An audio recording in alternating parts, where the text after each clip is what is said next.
everybody. Welcome back to Studio B's Friday night live events.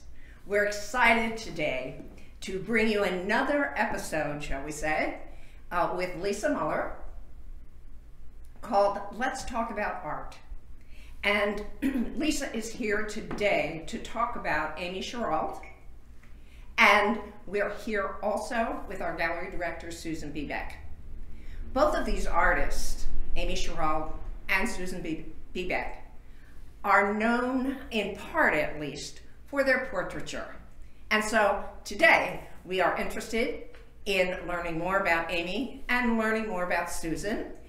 And Lisa will also explain to us how these artists are, what, revolutionaries in their own way. But before we get started, let me remind you that we are having a wonderful time here at Studio B. And for those of you who are enjoying our programs as well, please feel free to donate to help us continue our programs. You can donate, pardon me, on our website, studiobbb.org. So Lisa, welcome once again. Thanks, Jane. Thanks, Jane. And let's talk about art, and let's talk about one of these additional pretty monsters, is what Renoir called them. Is that right? Women in art back in the 18th century. Is that correct? Anyway, so we're here talking about the portrait painter who did the portrait of Michelle Obama. Is that correct? Mm-hmm. And I love Michelle Obama, and I love the piece of art that Amy created for her, but there's so much more to learn about her and her whole, what do you say, her whole career in the arts. I understand that her family wanted her to be a doctor, but she was absolutely not interested in that, and what, did waitress things or waitress jobs in order to sustain herself until she won an award. Is that correct? She won a very prestigious prize called and I'm going to probably say this wrong, the Outwin Bouchever Portrait Competition for the National Portrait Gallery, and in 2016 for this amazing painting called Miss Everything, Unsuppressed Deliverance. And that's actually, I have the book here with the image in it. Wow. And it's something you should, if you're interested, do look it up and spend some time with it, because there's so much in this painting. Oh yes, and I want to mention that she's not only the first woman to win this award, but the first African American also to win this award. And she had stayed so focused on what she was doing to get there, that alone is just remarkable. In terms of, so focused in terms of what? Just staying focused on her work, despite the fact that, she was waiting tables and, getting into her 30s, and I think that's a challenge, especially for women. Yes, it is difficult for anyone, particularly at that age and stage when you're supposed to be, what do you say, when you're supposed to be stable in your career. Yeah, there's a tremendous amount of social pressure and societal pressure to be at certain places in certain stages. So there's the pressure to have children and be married and all these different things. So. Exactly. And so we want to write to her and encourage her to write a book about believing in herself. Yes, in order to, because that would be fascinating to know the challenges, don't you think? Mm-hmm. To know the challenges she faced in waiting tables and hoping, being focused on her art and believing in herself. I mean, that, as you said, takes a tremendous amount of courage, I think. And I didn't want to give the impression completely that she was in her studio, and when not in her studio, she was waiting tables. Yeah. She did a number of things that were that advanced her career as well. Residencies. She did residencies in Panama, in China. She also worked in Norway with I'm going to say it wrong, Odd Nerdrum, another portrait and figure painter who's widely known and respected. So she'd been all over the world doing residencies. Yes, I remember that. So she's building her voice. One of the things you'll notice about the Obama portrait, if that's your introduction to Amy Sherrill, which is mine as well. Yes. Right, and like millions of Americans, is the skin tone, and the skin tone, which is in gray tones, it's not actually a natural skin tone, and that piece of how her work developed came from her interest in photography, specifically the photography of African American people, and that she had really never seen any people that looked like her or had her skin tones represented in those ways, and she felt like that black and white treatment of the skin tone allowed people to get past sort of the African American to see them as people rather than their what?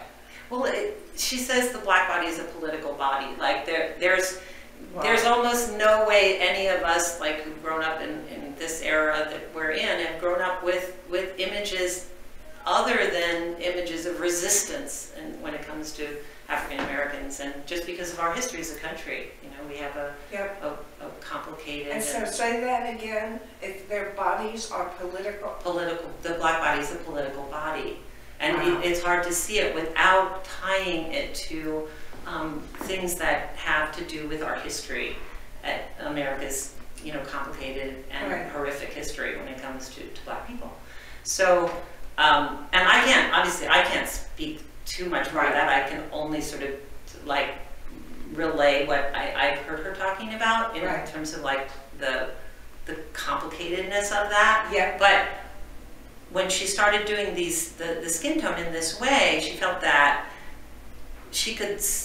it allowed you to just get into the complexity of who the person was, because if you can't get past only seeing these images in this certain way, then you'll never get into like the nuances of who people actually are. What I read was she recreated that same kind of quietness and dignity that she saw in black and white photography, as you've mentioned, invites the viewer to contemplate the inner lives of her subjects. Folks can come in and really explore themselves versus educating people about who we are, to deal with the nuances, as you say, making paintings that focus on inner complex lives and escape the public black identity. That's exactly what you talked about. Invites the contemplation of inner life of her subjects. This is what grabs me. Invites the contemplation of the inner life of her subjects, inner complex lives, letting black people just be themselves and sit with a still reflection of how they want to showcase themselves to the world, representing people who have been disempowered and allowing other people to resonate with them.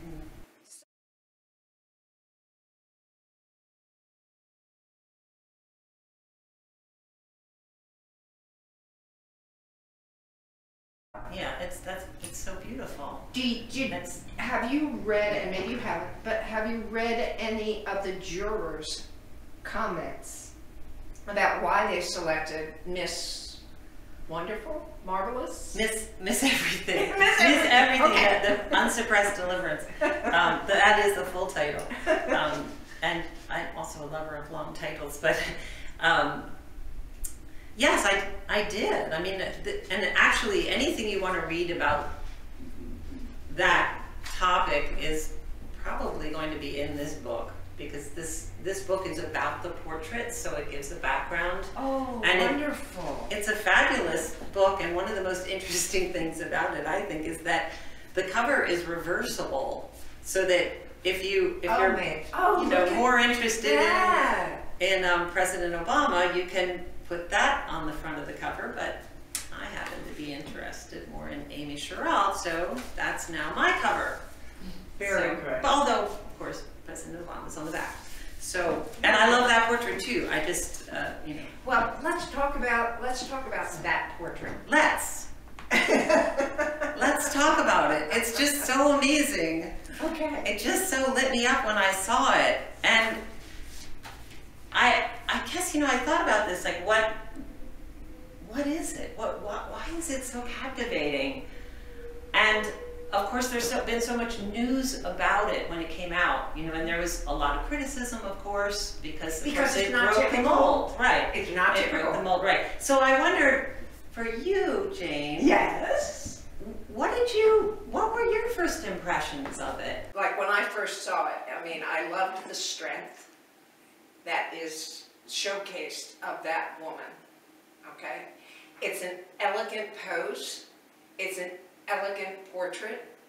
I love the flowing of her dress.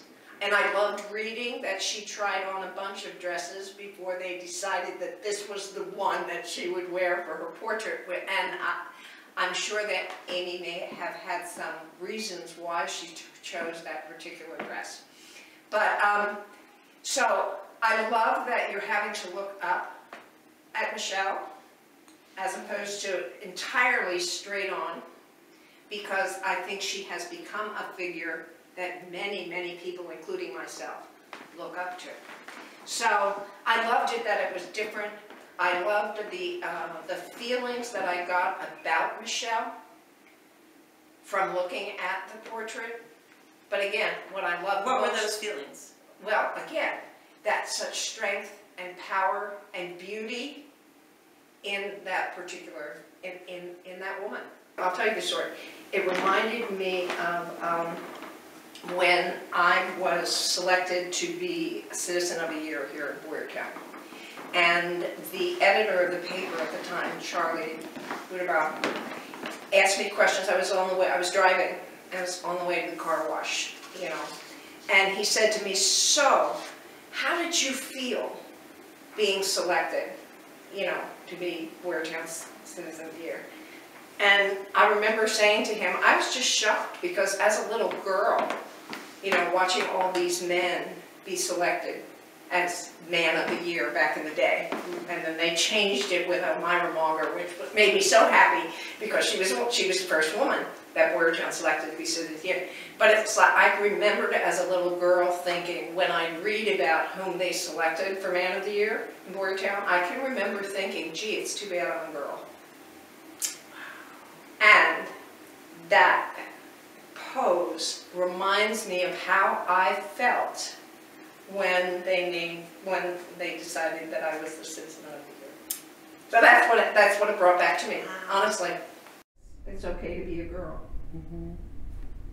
Wow, that's so interesting. That's really great. I mean, all those things I would say were there. Now you talk about it as a piece of art, please. Well, it's also all those kinds of feelings, because she set it up that way. I mean, she set this portrait up so that Michelle Obama in this dress, which by the way is it's designer Michelle Smith, and Michelle Smith is that's the dress designer, yeah.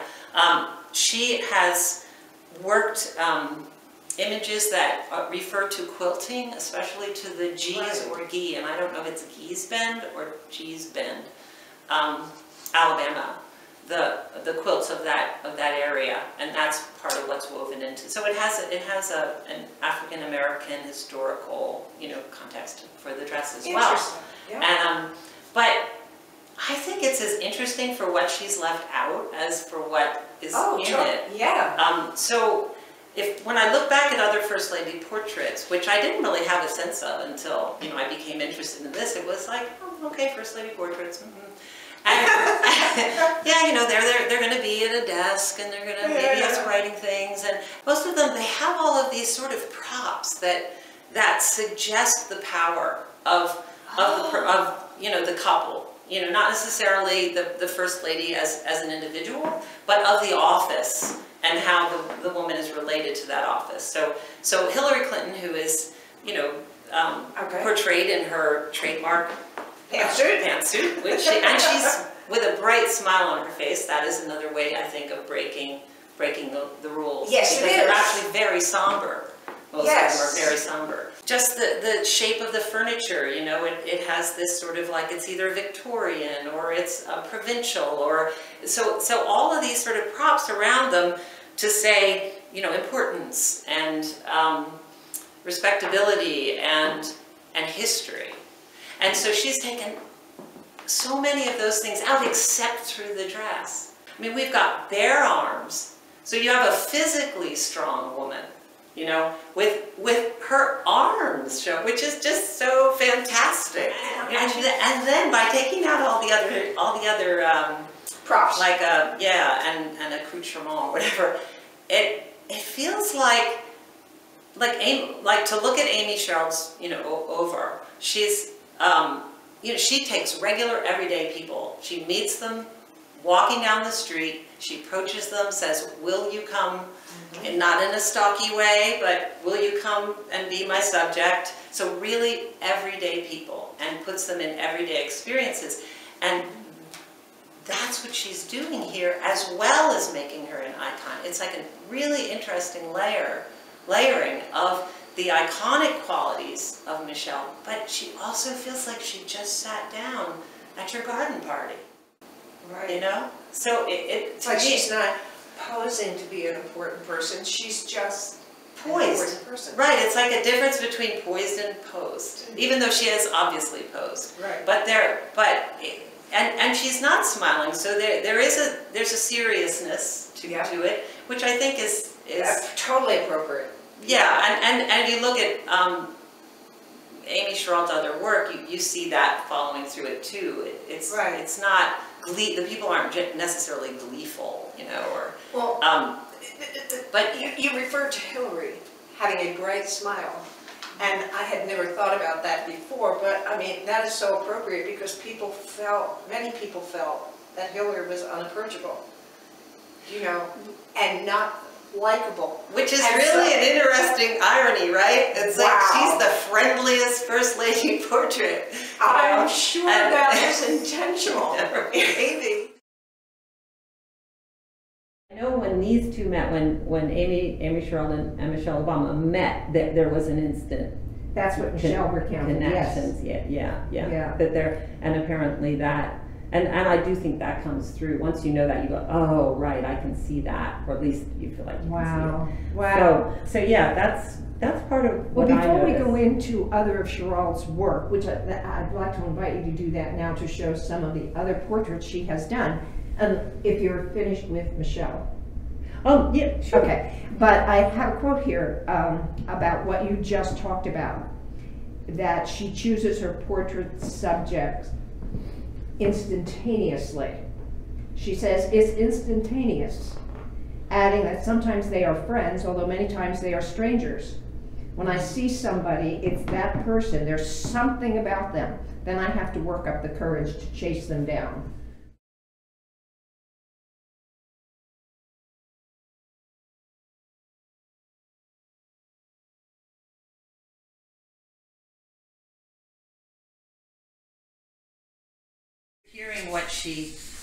Hearing the way she speaks in the different interviews that I've listened to, she's a naturally empathetic person.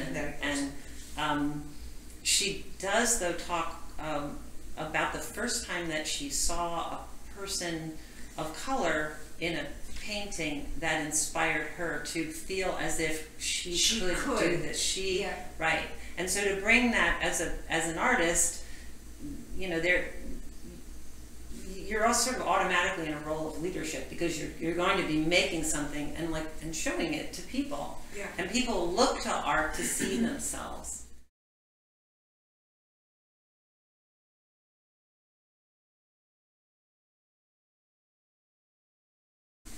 If you think about going to a museum and what you see there, if you hadn't thought about it before, next time you go, definitely try and notice, like who's being shown on the walls, because what position they are. Yes, and what they're wearing, and right, all the what roles they are playing in this. Exactly. It Because becomes, yeah. right, because it's showing us back to ourselves, and because the arts have been in this position of elitism, and the power structure is who presents the art. They're saying, here's what you need to be. This is actually goes a lot back to what we're talking about with Meryl Euclid's. Okay. Right. Because you know, In the our art last world session. was saying this is art and this isn't. Yeah. So it's a powerful thing, I think, and for her it was very powerful to see Bo Bartlett's painting, which is called Object Permanence. And there's a man in the painting who she thought was a handyman, but it was actually, he had done a self-portrait as a black man in this family. So it's a family portrait, and she was just like, I can do this. I can be on the walls. I can be an artist. And it was a profound moment, it sounds like. Lisa, fascinating. Thank you so much for being with us today to give us information about this amazing artist. Is there anything else we should know before we end this part of the episode? Oh, well, there's so much more that you want to know. So I encourage everyone to just Google, Yes. to gather information. But one thing that I found also, to be just part of I imagine what drives Amy, in part at least, is she had she was diagnosed with congestive heart failure at 30 and had a heart transplant. So I think the 39 might be when she got the new heart. Okay. That might be. I'm not exactly sure when Right. she actually got a new heart, but she had to have a heart transplant. And she went in for a normal checkup during her triathlon training, and they discovered that her heart function was at 5%. And could stop like at any moment. Exactly. So imagine. And I mean, what that would do to your timeline of, what you think is available to you to make your mark. Right. I mean, it's Exactly. a bit of a wake-up call. Exactly. Now, I did notice one other detail. She does maybe 30 paintings a year. No, a year? Roughly. Is that right? Or in her career? Anyway. That's a good question. I can't remember. Few is the point. Yes, because they're huge. I mean, they're like 10 feet, 6 feet, 8 feet, Yeah. and they're big. Tell you what, we have so much more to talk about relative to this particular artist, as well as lots of others, but do, as Lisa said, Google. More about Amy, but also do some research on the other portraits of First Ladies. Now that you have a little bit more, maybe have a little bit more insight into Michelle Obama's portrait, you might also be interested in, comparing how other of the First Ladies have been presented and what that kind of says about them in their roles as First Lady and as individual women in our word. Thank you again so much, Lisa, for being with us, but what we want to do now is turn our attention to our very own fine artist, Susan B Beck, who does lots of different types of art, but what we want to focus on today is her work in portraiture. So, thank you again, Lisa, and we'll look forward to meeting with you and learning some more another time. Susan.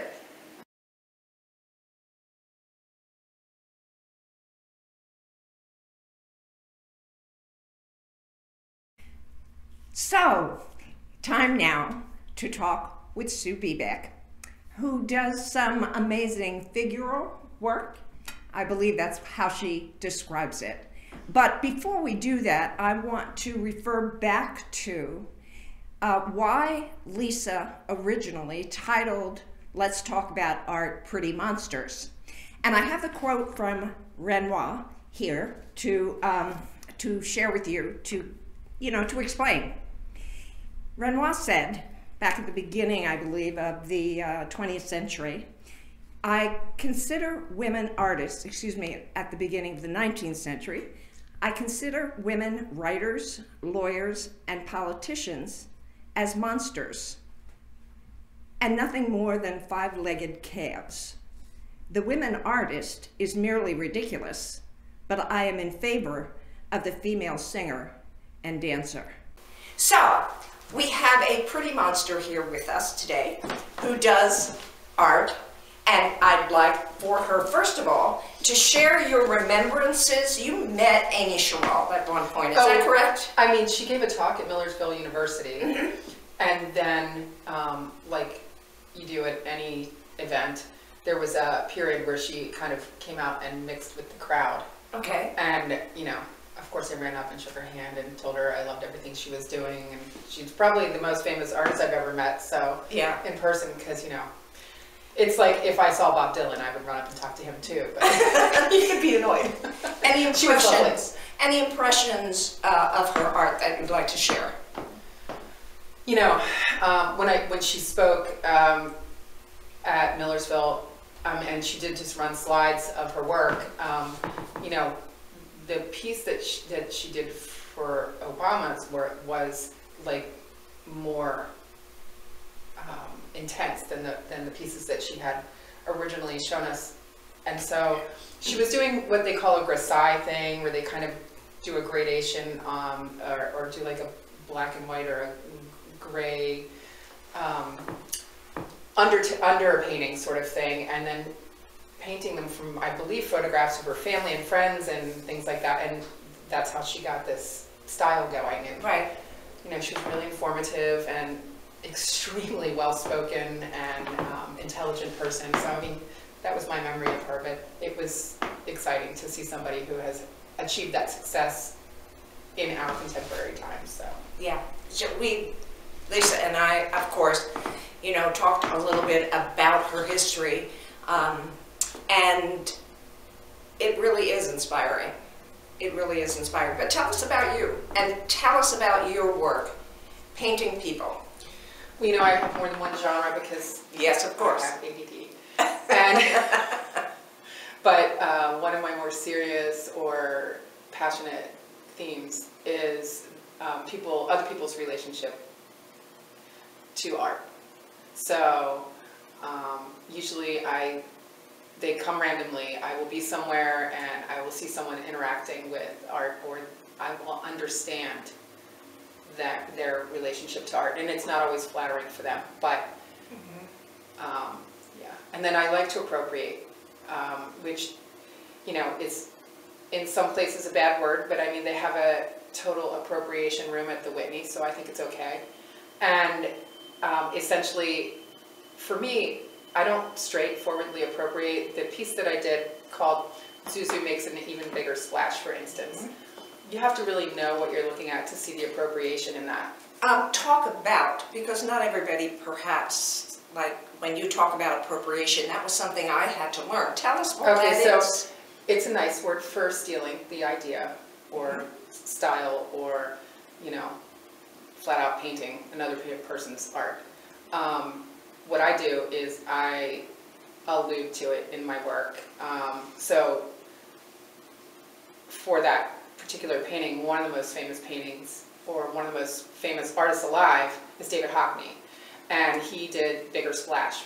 And it's literally just a splash in a pool in California, because he came from Europe and England and went to, you know, LA, and that's, I think, where he still is. But you know, it's very much like Amy Sherald's work, that piece, because it was flat backgrounds and, you know, specific flat tones and everything. But it was just this little splash, and there was a little deck chair by the pool, and a little kind of mid-century modern house in the background. Everybody knows that painting. Everybody knows it. And so I took and put Zuzu on the patio, and unless you know the painting, you don't realize that. So there's this little allusion, and it's my conversation with my fellow artists. Exactly. So that is how I am able to give them a little humor. And they have to have the ability to know. So it's not something I'm not speaking to everybody with those. I'm speaking to my friends, you know, my family. Yeah. One of my favorites is the older woman, shall we say, who's walking by. Talk about that. Dot. I call her Dot. Dot. I love that. Yeah. So Damien Hirst, who is English, And he's really well known for many things, but he did a thing where he took a cow and he like froze it, sliced it up, and then hermetically sealed it in this pour of acrylic, and then they had them like, you know, you could walk through the cow anyway. But he was also more famous. He has like topiaries of, a very famous one, I think, was originally in, it was at Tate Modern or somewhere in London, and it was maybe in front of Buckingham Palace, but it was of a Westie, a West Highland Terrier, you know, and it was a topiary, and it was the size of a castle, and so he was really well known for that. But as of late, in the last few years, he did this whole thing where I guess he has a one-block gallery somewhere in London, and I haven't seen it in person, but of course, you know, I read. So, and he's doing these dots all over the building, everywhere inside, and that's his work. You know, he's doing this dot thing. And I was in Rock Hall, Maryland, and I was with some friends, and we were sitting out in front of a small cafe having breakfast. And the first day I saw this woman, she was coming by and she had that push cart that old ladies have, and she was really going a good clip. And so I got up and tried to chase her, and I couldn't catch her, even though she was elderly. And I was there to bicycle, so I was in better health when I did that. But basically, the next day I heard the squeaking of her thing coming, and I got up and ran away and got this photo. I got like several photos where she was on one side of the street and I was on the other, and you know, she was just dressed plainly and everything, and I was looking for something, and I thought, she looks like somebody who's named Dot or Betts or something. And then the Dot, and I immediately had this, you know, epiphany of Damien Hirst and, you know, put it together. Right. So, and I mean, I've also done it in some of our postcards that you just didn't know I was doing it, but like, you know, maybe Shepherd Ferry has been referred to in some of the postcards that I use for things one and stuff like that. One I remember most obviously was the one where it was B Beck and Friends. Oh, well, that was, you know, you said it's Manet, and that actually was the very first, that painting in like 1989 or 88. I got my very first flatbed scanner for Christmas, and if I remember, it was like thousands of dollars for my husband to give me. And so for Christmas morning, I quickly went and got one of my art books, and I scanned that Manet painting, which is something like Jolie at the Bar. And the reason I chose that is because that year we had gone to the Tate Modern in England, and there was an exhibit there with the triangle, which was the first trademark of England, was in all these paintings. And it is the Bass Ale logo. And if you know me, I like beer. So of course, Right. I saw this exhibit at Tate Modern with the Bass logo in like many, many pieces. And this is one of the most famous ones it's in. And so I immediately thought, I'm going to, you know, I put my face over hers. I superimposed it with Photoshop, and, you know, took that to Christmas to show everyone what I did with this ridiculously overpriced scanner that I had to have, which was obsolete within 2 years and less than $100. And then, remember when they were, yeah. So anyway, but I had that. So then when I did B Beck and Friends, I was like, oh, I have to bring her out again, and I put my more current face on it, and yeah. Well, you just amaze me with everything you know about art history and about artists. And like with our previous conversation with Angela Izzo, the humor that's in it, the references that are in it, that give so much education to the rest of us if we take the time To ask. to ask. Thank you. Now, there are some other of your paintings, your figural work. Would you like to discuss any others? Well, I don't know if I've given you this one, but I did a recent one which was really cathartic. I had to be, you know, helping my parents at their house, and they were getting carpet installed, and it was my dad's house on the beach, right? And so he and I drove down in the car together, which wasn't fun. And we got there, and, you know, these guys are coming in to put carpet in all these rooms, and my dad got there, and he lays on the couch, you know, and the whole day he napped on the couch. So I purposely sat in front of him and did a painting of him sleeping on the couch to make the point that I had all that time to paint him while these guys were installing the carpet. And then I started thinking about his artwork, and so at that point I was painting on packages. Okay, oh right. And so on our way down, he stopped at McDonald's, and so I took his McDonald's trash because I didn't bring a canvas, and I, you know, Mod Podged it onto a board, and I did the painting on this McDonald's wrappers, and there's the salt and pepper and everything in it, because that's my dad, McDonald's, you know. And then I started thinking about his art, and there's a famous painting. His art? You know, his lack of. But Okay. I started thinking about this famous painting by Andy Warhol, where I think he took a $1 or $100 bill and just signed it. So it was really easy. I just, you know, it was only $1, and I put it on over the couch as a sofa painting and signed my name on it. And I thought, that's really, my dad always asks me, sell anything? You know, just sell anything? And that's his idea of, is it worth it or not? And so for him, money is art. Well, let me repeat a quote that I shared with Lisa when we were talking about Gerald. And the quote is that what Gerald said is that she wanted to create or recreate quietness and dignity that she saw in black and white photography, and invites the viewer to contemplate the inner lives of her subjects. She wants people, black people in her world, just to be themselves and sit with a still reflection of how they want to showcase themselves to the world, representing people who have been disempowered and allowing other people to resonate with them. Is there any of that in your work? I'm not as strong as her yet. I mean, she's powerful in her own right, in her choice of, and she did that so elegantly and gracefully. You can't but help see yourself in her paintings if you're a mother with a daughter and a father, and you see this family there, and you like to forget that there's a difference in skin tones or what have you. I mean, but be mindful of the brown people are just like us. And that's what I think That's you see in her work. And it's Yes. families, you know, everybody loves their mother and father, everybody loves their children. We're all just families, regardless of what our culture. And I think family is pervasive throughout the entire world. Every culture has some sort of form of family. And so that's what you see in her work. what about your work? Is there any of that in yours?